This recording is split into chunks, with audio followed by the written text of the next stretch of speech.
আসসালামু আলাইকুম ওয়া রাহমাতুল্লাহি ওয়া বারাকাতুহু। আশা করতেছি সবাই ভালো আছেন, আমিও ভালো আছি আলহামদুলিল্লাহ।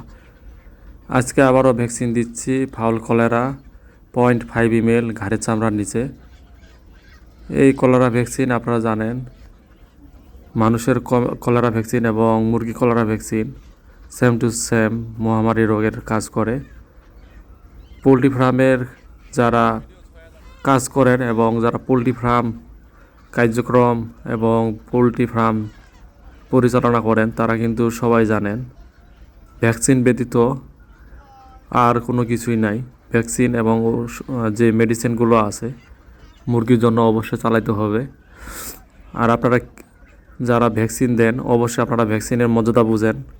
টিকা না দিলে কিন্তু মুরগি বাঁচানো অসম্ভব, যদিও আল্লাহ তাআলার কাছে সব কিছু, কিন্তু আল্লাহ তাআলা বলছেন তোমরা সবাই চেষ্টা করো, ফলাফল আল্লাহ তাআলা নিজেই দিবেন।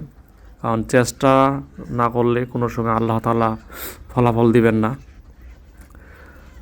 আর আপনারা অবশ্যই যারা মুরগি ফার্ম এবং যারা মুরগি পালন করেন অবশ্যই আপনারা ভ্যাকসিন যে টিকাগুলো আছে সেইগুলো সময় মতো দিতে হবে। আর এগুলো ভ্যাকসিনের দিচ্ছি আমরা 16 সপ্তাহ 3 দিন। তো 16 সপ্তাহ 3 দিনে আমরা 0.5 ml করে ঘাড়ের চামড়ার নিচে দিচ্ছি। আপনারা যারা মুরগি ফার্মের ভিডিও দেখতে চান অবশ্যই আমার এই চ্যানেলটি ফলো করবেন। আর যারা ইউটিউব থেকে দেখতেছেন অবশ্যই সাবস্ক্রাইব করে রাখবেন, নোটিফিকেশন অল করে রাখবেন, নিয়মিত ভিডিও পাবেন।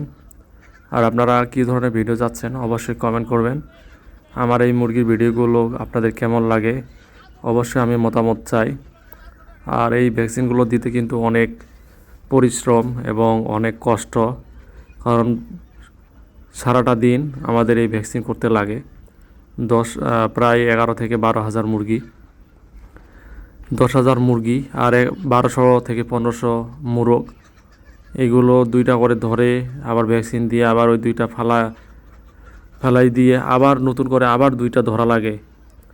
বারবার কোমর নিচ উপর করে, আসলে অনেক কঠোর পরিশ্রম মুরগি পালন করা। তো যারা পালন করতেছেন তারা অবশ্যই জানেন আমার এই ভিডিওগুলো কেমন হচ্ছে। প্রাণপ্রিয় দর্শক শ্রোতা বন্ধুরা অবশ্যই আপনারা বলবেন।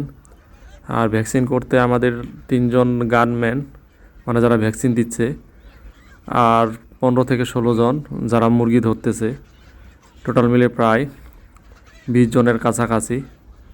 এবং একজন দেখা লাগে বাইরে মুরগি যায় কি কোনো সমস্যা আছে কি না, তো সব সময় পর্যবেক্ষণ করা লাগে সুপারভাইজার হিসাবে। তো ভালো থাকবেন, সুস্থ থাকবেন। পরবর্তী ভিডিও দেখার জন্য আমন্ত্রণ রইল। আসসালামু আলাইকুম, আল্লাহ হাফেজ, দেখা হবে।